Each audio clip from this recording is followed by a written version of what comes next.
শহীদ হয়েছে আমাদের, আরো আহত হয়েছে হাজারো হাজারো। গণ অভ্যুত্থানের সময় শুধুমাত্র ছাত্র দলেরই 2000-এরও বেশি নেতাকর্মী গ্রেফতার হয়েছে। প্রিয় সহকর্মীবৃন্দ, যেই সংগঠনে তোমাদের মতন এমন সাহসী মায়ের সন্তানেরা রয়েছে, সেই সংগঠনের অগ্রযাত্রাকে কোনো দিন কেউ ঠেকিয়ে রাখতে পারবে না ইনশাল্লাহ। এই যে পলাতক পরাজিত স্বৈরাচার নিষ্ঠুর নির্মমতা চালিয়েও কিন্তু ছাত্র দলের এই অগ্রযাত্রাকে তারা দমিয়ে রাখতে পারে নাই, এবং আজকের এই লক্ষ মানুষের সমাবেশ, লক্ষ ছাত্র ছাত্রীর সমাবেশ আবারও সেটি প্রমাণ করে দিয়েছে। প্রিয় ভাই বোনেরা, এই সমাবেশে উপস্থিত তোমাদেরকে এবং তোমাদের মাধ্যমে আমি সারা বাংলাদেশের জাতীয়তাবাদী ছাত্র দলের সকল নেতাকর্মী সমর্থকদেরকে জানাই বিরচিত অভিনন্দন। একটি কথা মনে রাখবে সবাই তোমরা, যদি তোমরা আগামী দিন সাহস এবং সততার সঙ্গে এগিয়ে যাও, তাহলে বাংলাদেশের গণতান্ত্রিক আমি জনগণ তোমাদের সাথে আছে, ইনশাল্লাহ তোমাদের সাথে ভবিষ্যতেও তারা থাকবে। মনে রাখবে সবসময় একটি কথা, এই দেশের জনগণই বিএনপি তথা বাংলাদেশী জাতীয়তাবাদী শক্তির সকল রাজনৈতিক ক্ষমতার উৎস। প্রিয় বন্ধুরা, 1971 সালের স্বাধীনতা অর্জনের যুদ্ধ, 2024 সালের স্বাধীনতা রক্ষার যুদ্ধ এবং এ যাবৎকালে ফ্যাসিবাদী পতন কিংবা স্বৈরাচার বিরোধী আন্দোলনে যারা শহীদ হয়েছেন, আজকের এই সমাবেশে দল মত নির্বিশেষে আমি আল্লাহর দরবারে সকল শহীদদের আত্মার মাগফিরাত কামনা করছি। সকল শহীদদের শোকাহত পরিবারের প্রতি জানাই গভীর শ্রদ্ধা। প্রিয় বন্ধুরা, স্বাধীনতার 54 বছর পার হয়েছে। বাংলাদেশ এখন একটি পরিণত দেশ। এই পরিণত বাংলাদেশে বাংলাদেশের জনগণ আর বিভেদ, বিরোধ, প্রতিহিংসা, প্রতিশোধের রাজনীতি তারা চায় না। রাজনৈতিক দলগুলোকে এ কারণেই জনগণের কাছে সেভাবে জবাবদিহি করতে হবে। রাজনৈতিক দলগুলোর কাছে জনগণ চায় রাজনীতির গুণগত পরিবর্তন। সুতরাং আসো, কথামালার রাজনীতি নয়, বরং আমরা শুরু করি মানুষের জীবন মান উন্নয়নের রাজনীতি। প্রিয় ভাই বোনেরা, জনগণের জীবন মান উন্নয়নের ক্ষেত্রে সবচেয়ে বড় ভূমিকা নিতে হবে ভবিষ্যৎ বাংলাদেশ, এবং সেটি হচ্ছে তোমরা। আজকে যারা তোমরা এখানে উপস্থিত হয়েছ, তোমরা সহ তোমাদের মতন তোমাদের সহপাঠী, তোমাদের সহকর্মী যারা সমগ্র বাংলাদেশে ছড়িয়ে ছিটিয়ে আছে, তোমাদেরকে সেই ভূমিকা পালন করতে হবে। সেটি জ্ঞানী বিজ্ঞানে হোক, শিক্ষা দীক্ষায় হোক, মেধা মননে হোক, তোমাদের নিজেদেরকে গড়ে তুলতে হবে। এবং শুধু নিজেদেরকে গড়ে তুললে চলবে না, নিজেদেরকে গড়ে তোলার পাশাপাশি দেশকে গড়ে তুলতে হবে, বাংলাদেশকে গড়ে তুলতে হবে। প্রিয় বন্ধুরা, সেই সমান মহান লক্ষ্যকে সামনে রেখেই বাংলাদেশ জাতীয়তাবাদী দল বিএনপি আগামী দিনের নীতি, ধর্মীয় সামাজিক মূল্যবোধে উচ্চীবিত মানবিক মানুষ গড়ার রাজনীতি শুরু করতে চায়। বিএনপির আগামী দিনের নীতি কর্মসংস্থান সৃষ্টি আর নিরাপদ কর্ম পরিবেশ নিশ্চিত করার রাজনীতি। আজকের এই জনসংখ্যাকে জনসম্পদে রূপান্তরিত করার রাজনীতি, মানবিক মূল্যবোধে উজ্জীবিত কর্মমুখী শিক্ষা, কারিকুলাম প্রণয়ন এবং বাস্তবায়নের রাজনীতি। এই বিষয়গুলো যেহেতু তোমরা ছাত্র দল, তোমরা যেহেতু ছাত্র সমাজের অংশ, সেজন্যই আজকে তোমাদের সাথে সরাসরি সম্পৃক্ত এরকম 2-4টি বিষয় তোমাদের সামনে আমি তুলে ধরব। প্রিয় ভাই বোনেরা, আমি মনে করি সকল ছাত্র ছাত্রীকেই কোনো একটি রাজনৈতিক সংগঠনের সদস্য হতে হবে, এটি কোনো জরুরি বিষয় নয়। তবে প্রত্যেক শিক্ষার্থীকে যার যার অঙ্গনে সফল হওয়ার জন্য নিজেদেরকে যোগ্যতম হিসাবে গড়ে তোলার প্রচেষ্টা থাকা সবচাইতে বেশি জরুরি। তোমরা তোমাদেরকে যোগ্য নেতৃত্ব হিসেবে গড়ে তুলবে, এটি জরুরি। তবে একই সাথে একটি জরুরি কথা মনে রাখতে হবে, যোগ্য নেতৃত্বের অর্থ শুধুমাত্র নেতা কিংবা নেতৃত্বের অর্থ শুধুমাত্র কোন একটি রাজনৈতিক দলের পদবি অর্জন কিংবা শুধু ভবিষ্যতে এমপি বা মন্ত্রী হয় নয়, বরং শিল্প, সাহিত্য, সংস্কৃতি, শিক্ষা, স্বাস্থ্য, কৃষি কিংবা ব্যবসা প্রত্যেকটি সেক্টরেই দক্ষ নেতৃত্ব প্রয়োজন। কারণ এই সবগুলো সাবজেক্টের সাথে দেশের সামনে এগিয়ে যাওয়া সম্পর্কিত। তোমাদের নিজেদেরকে দক্ষ এবং যোগ্য হিসাবে গড়ে তুলতে হবে। প্রত্যেকটা সেক্টরে তোমাদের যোগ্য নেতৃত্বই একমাত্র পারে আগামীর বাংলাদেশকে বদলে দিতে, শহীদদের কাঙ্ক্ষিত বাংলাদেশ গড়ে তুলতে। প্রিয় ভাই বোনেরা, প্রিয় সহকর্মীবৃন্দ, বন্ধুবৃন্দ, শিক্ষা জীবন শেষে একজন শিক্ষার্থী কিভাবে সহজে তার কর্মজীবন শুরু করতে পারে, এটি কিন্তু প্রত্যেকটি শিক্ষার্থী, ছেলে মেয়ে যেই হোক না কেন, প্রত্যেকটি শিক্ষার্থীর জন্য একটি অত্যন্ত চিন্তা বা ভাবনার বিষয়। ভবিষ্যতে শিক্ষার্থীদেরকে যাতে কর্মসংস্থান নিয়ে হতাশায় পড়তে না হয়, আমাদের দল বাংলাদেশ জাতীয়তাবাদী দল বিএনপি সেই আলোকেই শিক্ষা ব্যবস্থার সংস্কার এবং জব অপরচুনিটির জন্য কর্ম পরিকল্পনা বা প্ল্যানিং তৈরি করছে। আমরা মনে করি একাডেমিক স্টাডির পাশাপাশি শিক্ষার্থীদেরকে যদি স্কুল পর্যায় থেকেই নিজ নিজ ক্ষেত্রে, অর্থাৎ যার যেটি ইন্টারেস্ট, এই ক্ষেত্রগুলোতে পলিটিক্যাল নলেজ বা ব্যবহারিক জ্ঞান অর্জনের দিকে ব্যবস্থা করে দেওয়া যায়, এ ধরনের শিক্ষা ব্যবস্থায় শিক্ষার্থী যারা থাকবে বা থাকা অবস্থাতেই একজন শিক্ষার্থীর বাস্তব কর্ম অভিজ্ঞতা তৈরি হয়, তাহলে একজন শিক্ষার্থী স্কুল, কলেজ বা বিশ্ববিদ্যালয় শেষ হলে অথবা ড্রপ আউট হলেও তাকে বেকারত্বের অভিশাপ হয়তো পোহাতে হবে না। বাস্তব অভিজ্ঞতা থাকলে একজন শিক্ষার্থী ইতিহাস, ভূগোল অথবা অন্য যে কোনো সাবজেক্টে লেখাপড়া করুক না কেন, বিশ্ববিদ্যালয়ের 4 বছর শেষ করার পর চাকরির জন্য তাকে আমরা ধরে নিতে পারি সময় ক্ষেপণ করতে হবে না। সেই লক্ষ্যটাকেই সামনে রেখে বিএনপি স্কুল পর্যায় থেকেই ব্যবহারিক এবং কারিগরি শিক্ষার উপর জোর দিয়ে আগামী দিনে শিক্ষা কারিকুলাম ঢেলে সাজানোর কাজ করছে এবং আমাদের দলের ভেতরে যারা এই ব্যাপারে এক্সপার্ট আছেন, সেই একটি বিশেষজ্ঞ টিম এর মধ্যেই দায়িত্ব দেওয়া হয়েছে, তারা সেগুলোকে সেভাবে তৈরি করছে, সেই কাজগুলোকে সেভাবে তারা তৈরি করছে। প্রিয় বন্ধুরা,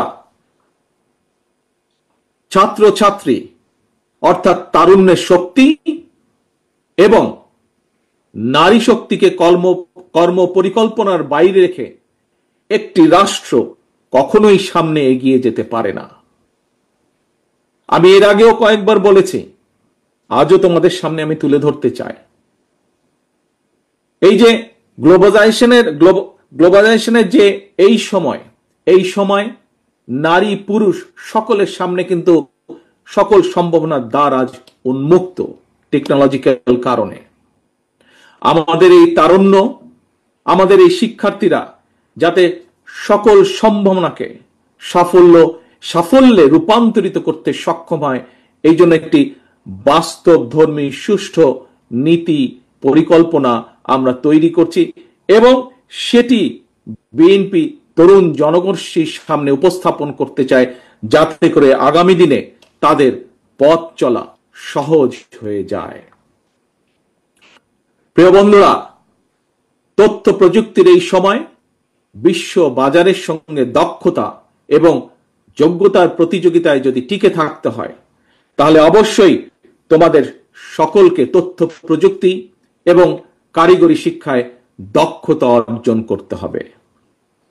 তোমাদের এখানে অনেকেই মঞ্চে যারা আছেন তাদের অনেকেরই মনে আছে, আমার সামনে তোমরা যারা লক্ষ লক্ষ ছাত্রছাত্রী উপস্থিত আছো, তোমাদের নিশ্চয়ই অনেকেরই খেয়াল আছে একটি বিষয়। কি সেটি? শেষবার বিএনপি যখন সরকার পরিচালনার দায়িত্বে ছিল 2005 সালে, সেই সময় মাইক্রোসফটের প্রতিষ্ঠাতা বিল গেটস বাংলাদেশ সফর করেছিলেন। সেই সময় পর্যায়ক্রমিকভাবে দেশের 10,000 শিক্ষক এবং 2 লক্ষ শিক্ষার্থীকে আইটি প্রশিক্ষণ দেওয়ার জন্য বাংলাদেশের সঙ্গে 3 বছর মেয়াদী একটি চুক্তি সম্পন্ন হয়েছিল। ইনশাআল্লাহ আগামী দিনে জনগণের রায় বিএনপি আবারও রাষ্ট্র পরিচালনার দায়িত্ব পেলে এইবার আমরা স্কুল পর্যায় থেকে শিক্ষা কারিকুলামের ভেতরে আইসিটি এবং কারিগরি শিক্ষা ব্যবস্থাটিকে আমরা প্রবর্তন করব। শুধু এটাই নয়, অপশনাল না, বরং কম্পালসারি হিসাবে আমরা খেলাধুলা এবং আর্ট এবং কালচারকেও আমরা শিক্ষা কারিকুলামের ভিতরে নিয়ে আসব, যাতে সেটির মধ্যে এই সাবজেক্টগুলোতেও যাতে প্রত্যেকটি ছাত্রছাত্রী যার যেটি পছন্দ সেই অনুযায়ী সে দক্ষতা অর্জন করতে সক্ষম হয়। প্রিয় ভাই বোনেরা, তোমাদের সামনে যেহেতু ভবিষ্যৎ, তোমাদের দেশকে গড়ে তুলবে তোমরা ভবিষ্যতে ইনশাআল্লাহ। তোমাদের সহকর্মী যারা শহীদ হয়েছে, সেই শহীদদের কাঙ্ক্ষিত বাংলাদেশ তোমরা গড়ে তুলবে। গড়ে তুলতে হলে নিজেদেরকেও সেভাবে যোগ্যতাভাবে গড়ে তুলতে হবে। এখন আরেকটি সাবজেক্ট তোমাদের সাথে, আরেকটি পরিকল্পনা সংক্ষেপে তোমাদের সামনে তুলে ধরতে চাই। কিভাবে আমরা আমাদের ভবিষ্যৎ প্রজন্মকে যোগ্য হিসাবে গড়ে তুলতে চাই, তার একটি ছোট্ট পরিকল্পনা তোমাদের সামনে আবার তুলে ধরছি আমি। একাধিক ভাষা জানা যে কোনো ব্যক্তির জন্যই, দেশেই হোক বিদেশেই হোক, নিজের মেধা এবং যোগ্যতাকে কাজে লাগানোর সুযোগ সবচাইতে বেশি। এবং এই কারণেই বিএনপি বিশেষ করে তরুণ প্রজন্মের সামনে একাধিক ভাষা শেখার সুযোগ তৈরি করে দিতে চায়। বর্তমানে স্কুল বা কলেজগুলোতে বাংলা স্বাভাবিকভাবে আছেই, বিভিন্ন সাবজেক্টের কারণে ইংরেজিও শেখার সুযোগ আছে। কিন্তু এই ইংরেজি ভাষার উপরে আমরা বিশেষভাবে আলাদাভাবে আমরা এমফেসাইজ দিতে চাই, জোর দিতে চাই, যাতে আমাদের ভবিষ্যৎ প্রজন্মের ছাত্র ছাত্রীরা এই ভাষাটাতে আরো দক্ষভাবে ব্যবহার করতে পারে, দক্ষভাবে শিখতে পারে। কিন্তু শুধু তাই নয়, এটার পাশাপাশি আমরা আরো কতগুলো ভাষা রাখতে চাই, যেই ভাষাগুলো জানা থাকলে আমাদের ভবিষ্যৎ প্রজন্ম, আমাদের ছাত্র ছাত্রীরা পৃথিবীর যেখানেই যাক না কেন, তারা সেই দেশে যে কোনোভাবেই কর্মসংস্থান ব্যবস্থা করতে পারবে। আমরা কিছু কিছু ভাষা আমরা ইন্ট্রোডিউস করব। হতে পারে আরবি, হতে পারে ম্যান্ডারিন, জার্মান, ফ্রেঞ্চ, জাপানিজ সহ এরকম এই কয়েকটি ভাষা আমরা রেখে দিব। এর ভিতর থেকে ছাত্র বা ছাত্রী তার ইচ্ছে মতন, তার খুশি মতন সে বেছে নিবে কোন তৃতীয় ভাষাটি সে শিখতে চায় বা দ্বিতীয় ভাষাটি শিখতে চায় সে। এবং সম্ভব হলে আমরা তৃতীয় ভাষাটি ইন্ট্রোডিউস করব প্রাইমারি লেভেলে, এবং ক্লাস 6 এর পরে সেকেন্ডারি লেভেলে আমরা চতুর্থ একটি ভাষা আমরা আবারও ইন্ট্রোডিউস করব। অর্থাৎ নিজের ভাষার পাশাপাশি একজন ছাত্র ছাত্রীকে আমরা চেষ্টা করব ইংরেজি সহ আরো 2টি ভাষা জ্ঞান তাকে দেবার জন্য। এবং এই ভাষা শিক্ষাটাকে কিভাবে পৌঁছে দেওয়া যায় শিক্ষার্থীদের কাছে, কোন ক্লাসের কোন লেভেল থেকে কোন ভাষাটিকে কিভাবে শিক্ষা দেওয়া যায়, সেটির বিষয় দলের ভিতরে একটি টিম কাজ করছে, যারা এই বিষয়ে এক্সপার্টিস যাদের রয়েছে। প্রিয় ভাই বোনেরা, ভাষা শিক্ষার সুযোগ সৃষ্টির পাশাপাশি আমরা আরো কতগুলো বিষয় ক্লাস 12 পর্যন্ত আমরা অ্যাড করতে চাই, ইন্ট্রোডিউস করতে চাই, সংযুক্ত করতে চাই। আমরা কি সেগুলো? স্কুল কলেজ পর্যায় থেকে শিক্ষার্থীদের জন্য আমরা কতগুলো প্র্যাকটিক্যাল সাবজেক্ট আমরা রাখতে চাই, যেমন ডেন্টাল হাইজিনিস্ট বা মেডিকেল টেকনিশিয়ানের মতন বিভিন্ন টেকনিক্যাল বিষয়, থিওরিটিক্যাল এবং প্র্যাকটিক্যাল নলেজ অর্জনের সুযোগ আমরা তৈরি করতে চাই। এবং ইনশাআল্লাহ আগামী দিনে জনগণের রায়, বাংলাদেশ জাতীয়তাবাদী দল দেশ পরিচালনার দায়িত্ব পেলে দ্রুততার সঙ্গে এই বিষয়গুলো আমরা শিক্ষার্থীদের জন্য ইন্ট্রোডিউস বা বাস্তবায়নের কাজ শুরু করব, বাস্তবায়ন করব ইনশাআল্লাহ। প্রিয় ভাই বোনেরা, এবার তোমাদের সামনে আমাদের আরেকটি চিন্তা, আরেকটি পরিকল্পনার কথা তোমাদের সামনে তুলে ধরতে চাই।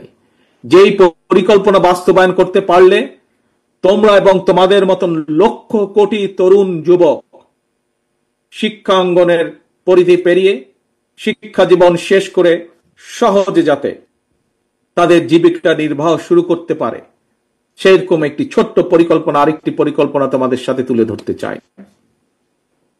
তোমরা জানো সারা বিশ্বে বর্তমানে অনলাইনে কেনাকাটা হয় এবং জনপ্রিয়তা পাওয়ার কারণে অ্যামাজন, আলিবাবা এই ধরনের, ইবে এই ধরনের বিশ্ববিখ্যাত ই কমার্স প্ল্যাটফর্মে হাজারো পণ্যের চাহিদা বেড়েই চলেছে প্রতিদিন। আমরা এই সুযোগটাকে কাজে লাগাতে চাই। এই সুযোগে দেশে আন্তর্জাতিক মানের ক্ষুদ্র ক্ষুদ্র ক্ষুদ্র অনেক এবং মাঝারি শিল্পের উৎপাদন বাড়িয়ে বিশ্ববিখ্যাত এই সকল ই কমার্স প্ল্যাটফর্মে বাংলাদেশের তৈরি পণ্য সরবরাহ করতে চাই। এবং এটি কোনো অসম্ভব ব্যাপার নয়। এরই মধ্যে এইসব প্ল্যাটফর্মে যারা কাজ করেন সেরকম কিছু মানুষের সাথে আমার কথা হয়েছে। আমরা যদি বাংলাদেশে এই জিনিসগুলো তৈরি করতে পারি তাহলে তারা প্রস্তুত আছে বাংলাদেশ থেকে নিতে। প্রিয় ভাই বোনেরা, কেন এই ছোট ছোট ছোট ছোট শিল্প প্রতিষ্ঠান আমরা তৈরি করতে চাই? আমরা তৈরি করতে চাই তোমাদের জন্য।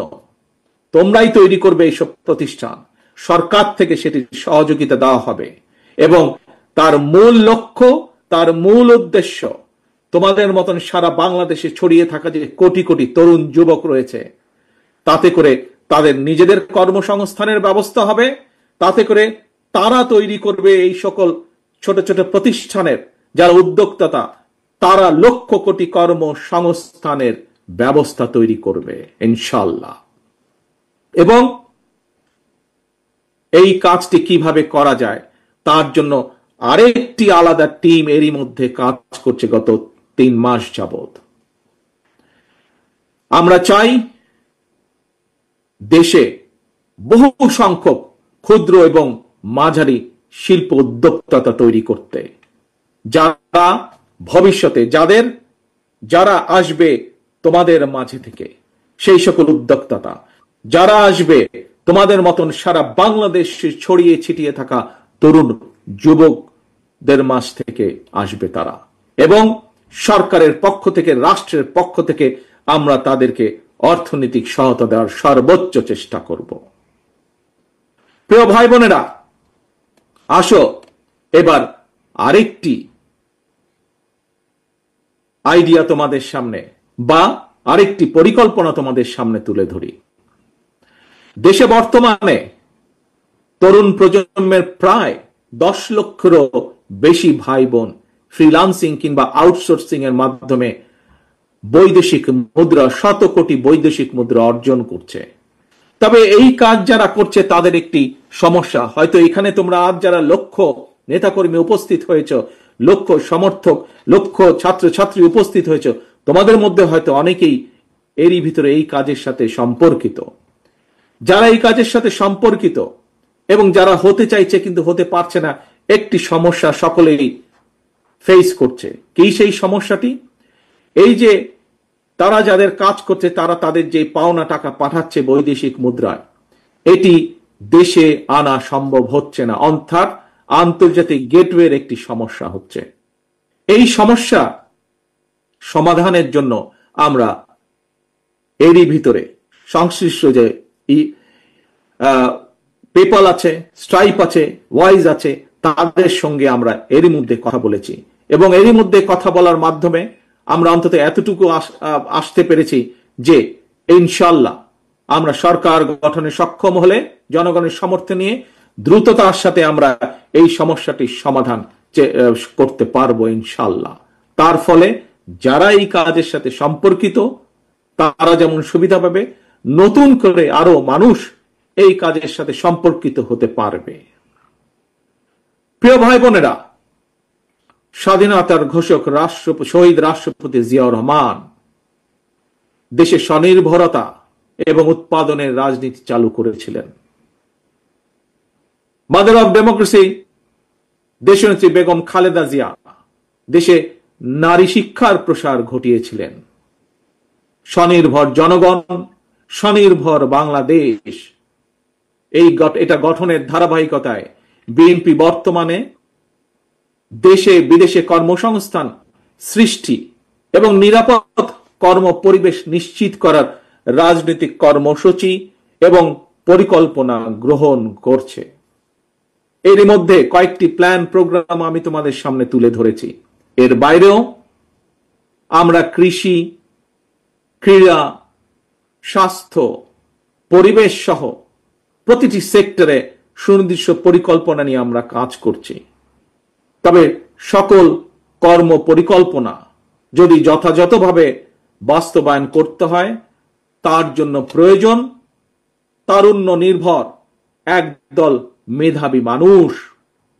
আমি আজ দৃঢ়ভাবে বিশ্বাস করি এই সকল মেধাবী মানুষ আজকে আমার সামনে যারা লক্ষ লক্ষ ভাই বোনেরা উপস্থিত তোমাদের মধ্যে এবং তোমাদের মতন যারা সারা বাংলাদেশে তরুণরা ছড়িয়ে ছিটিয়ে রয়েছে তোমাদের ভিতরে রয়েছে। প্রিয় ভাই বোনেরা, পলাতক স্বৈরাচার মুক্ত বাংলাদেশে প্রচলিত প্রথাগত ছাত্র রাজনীতির গুণগত পরিবর্তন হওয়া দরকার। জাতীয় রাজনীতি সম্পর্কে সচেতন থাকার পাশাপাশি প্রতিটি ক্যাম্পাসের সমস্যা সম্ভাবনা নিয়ে শিক্ষার্থী এবং ছাত্র সংগঠনগুলোকে সোচ্চার থাকা জরুরি। আগামীর বাংলাদেশে একটি জ্ঞান এবং মেধাভিত্তিক শাসন প্রশাসনের জন্য তোমরা তোমাদের নিজেদেরকে যোগ্যতম হিসেবে গড়ে তোলার প্রতিজ্ঞা করতে হবে। জ্ঞান অর্জন আর লেখাপড়াই হতে হবে তোমাদের প্রথম এবং প্রধান অগ্রাধিকার।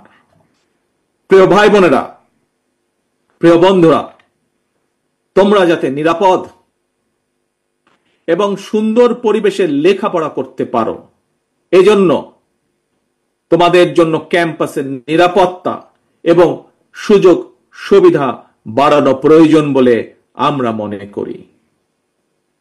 লাইব্রেরিগুলোকে মডার্নাইজ করা, অনলাইন এবং অফলাইনে লাইব্রেরি কেন্দ্রিক বহুমুখী শিক্ষার সুযোগ চালু করা প্রয়োজন। আমি বিশ্বাস করি শিক্ষার্থী এবং শিক্ষা ব্যবস্থার উন্নয়নে যেই অর্থ রাষ্ট্র বরাদ্দ করে, যেই অর্থ রাষ্ট্র খরচ করে সেটি কোনো ব্যয় নয়, বরং শিক্ষার্থী এবং শিক্ষা ব্যবস্থার উন্নয়নে যেই অর্থ ব্যয় করা হয় সেটিকে আমি বিনিয়োগ হিসাবে দেখি, রাষ্ট্রের বিনিয়োগ হিসাবে দেখি, ভবিষ্যৎ নির্মাণের বিনিয়োগ হিসাবে আমি এটিকে দেখি। প্রিয় ভাই বোনেরা, দেশকে তাবেদার রাষ্ট্রে পরিণত করে রাখতে বিগত ১.৫ দশকে ফ্যাসিস্ট চক্র দেশের শিক্ষা ব্যবস্থাকে ধ্বংস করে দিয়েছিল, যার সাক্ষী তোমরা নিজেরাই। নানা অপকৌশলে আশ্রয় নিয়েছিল। শিক্ষার্থীদের নিরাপত্তা নিশ্চিত করার পরিবর্তে শিক্ষাঙ্গনকে সন্ত্রাসীদের নিরাপদ আস্তানা হিসাবে ব্যবহার করেছিল তারা।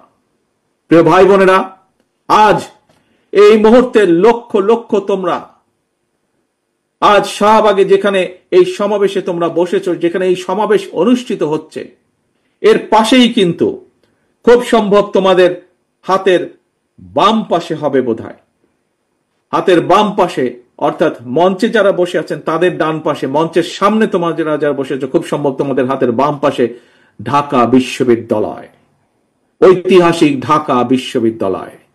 এই ঢাকা বিশ্ববিদ্যালয়ের সঙ্গে ইতিহাস জড়িয়ে আছে বাংলাদেশের গৌরবোজ্জ্বল ইতিহাস, ঐতিহ্য, মুক্তিযুদ্ধ। ফ্যাসিবাদ শাসনামলে ভিন্ন দল ভিন্ন মতের শিক্ষার্থীদের জন্য এই ঢাকা বিশ্ববিদ্যালয়ের ক্যাম্পাসগুলোকে সেই সময় কনসেন্ট্রেশন ক্যাম্পে পরিণত করা হয়েছিল। বর্তমানে যারা এই ঢাকা বিশ্ববিদ্যালয়ের শিক্ষার্থী, তাদের সামনে এই ক্যাম্পাসকে জ্ঞান চর্চা এবং গবেষণার একটি নিরাপদ ভূমি হিসাবে প্রতিষ্ঠার সুযোগ এসেছে। প্রাচ্যের অক্সফোর্ড খ্যাত এই বিশ্ববিদ্যালয়ের গৌরবজনক ইতিহাস আবারও ছড়িয়ে দিতে হবে তোমাদের যারা উত্তরসূরি শিক্ষার্থী তাদের মনের ভিতরে।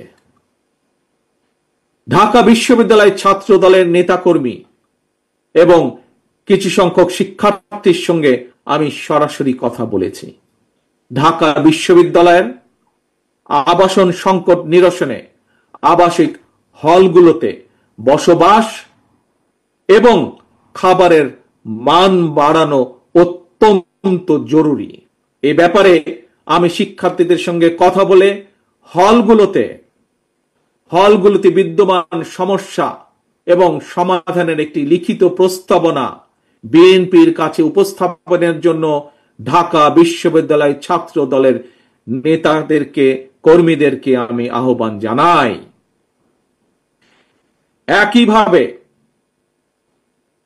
একইভাবে দেশের অন্য বিশ্ববিদ্যালয়গুলোর শিক্ষক শিক্ষার্থীদের সঙ্গে কথা বলে সেই সব বিশ্ববিদ্যালয় সমস্যা এবং সম্ভাবনা নিয়ে সুপারিশ সহ রিপোর্ট তৈরি করার জন্য ইতিমধ্যেই বিএনপির পক্ষ থেকে ছাত্র দলের সংশ্লিষ্ট নেতৃত্বকে নির্দেশনা দেওয়া হয়েছে।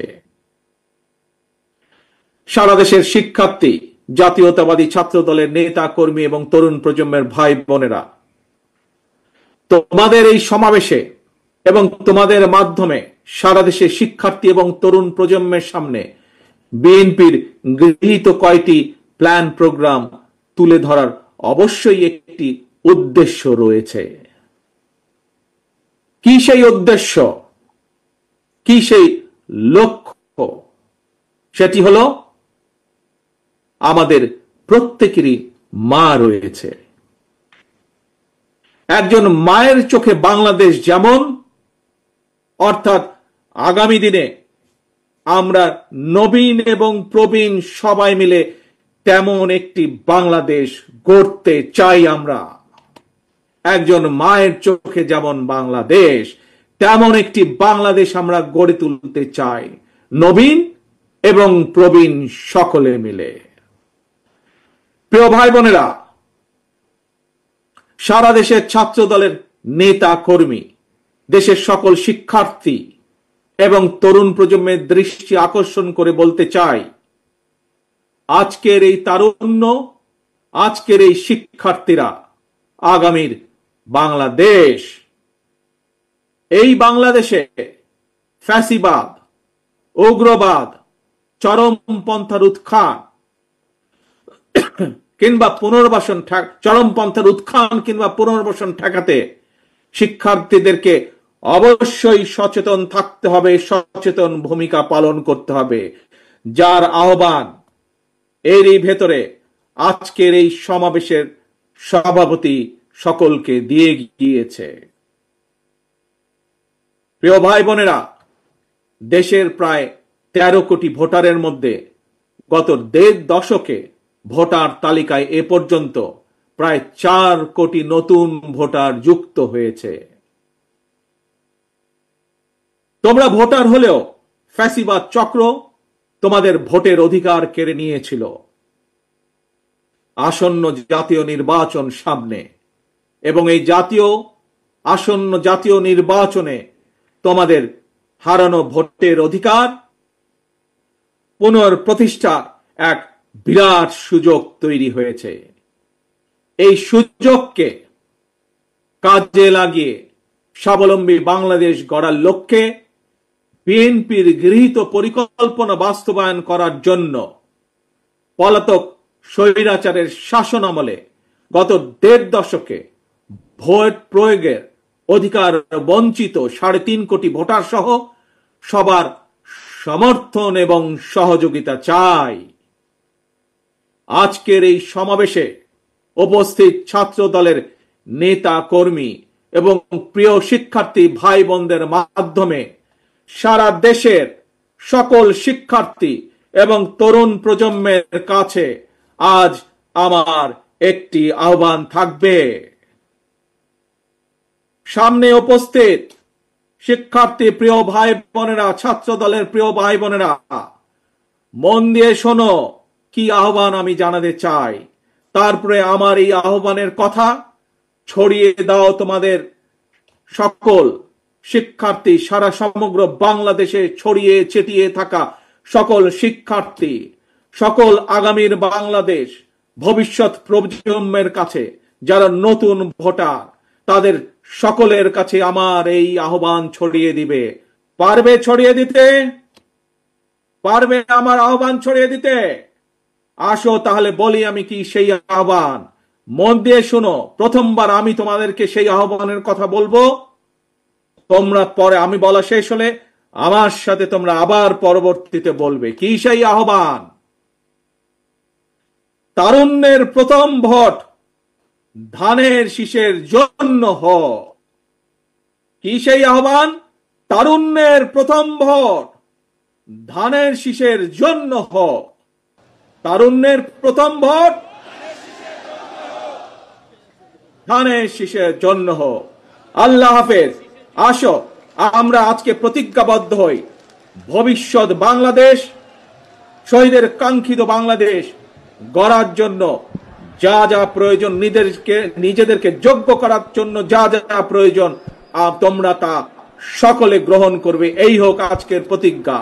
আজকের প্রতিজ্ঞা হোক তারুণ্যের প্রথম ভোট, তারুণ্যের প্রথম ভোট ধানের শীষের জন্য হোক। আল্লাহ হাফেজ। বাংলাদেশ জিন্দাবাদ। বাংলাদেশ জাতীয়তাবাদী দল জিন্দাবাদ।